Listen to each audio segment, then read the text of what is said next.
మా హస్బెండ్ అయితే మార్కెట్ నుంచి వస్తా అండి గ్రీన్ పీస్ ఉంటుంది కదా అవైతే తీసుకొచ్చారు. కేజీ 30 రూపీస్ ఏమో పడ్డాయంట.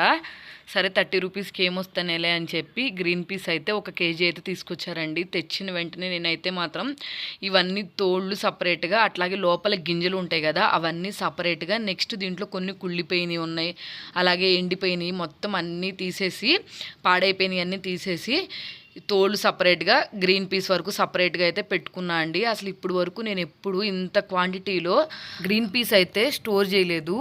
నాకు అసలు ఏం చేయాలో ఏంటో కూడా అర్థం కాలేదు. సరే ఏదైనా సరే మనం ఫస్ట్ టైం చేసినా కానీ ట్రై చేస్తేనే కదా అవుతుంది అని చెప్పి మొత్తం ఇట్లాగా అన్నీ తోలు ఒలిచేసి నీట్గా సపరేట్గా పెట్టేసుకొని వీటన్నిటిని ఒక 2 రోజుల పాటు ఎండలో అయితే బాగా ఎండబెట్టుకున్నాను. అంటే దీంట్లో ఉన్న తడి, అలాగే లావుగా ఉన్న గింజలు కొంచెం సన్నగా అయ్యేటట్టు ఎండ తగిలితే బాగా స్టోర్ ఎక్కువ రోజులు ఉంటాయి కదా, కాబట్టి ఇవన్నీ ఎండలో పెట్టి స్టోర్ చేసేసుకున్నాను. వీడియో నచ్చితే సబ్స్క్రైబ్ చేసుకోండి.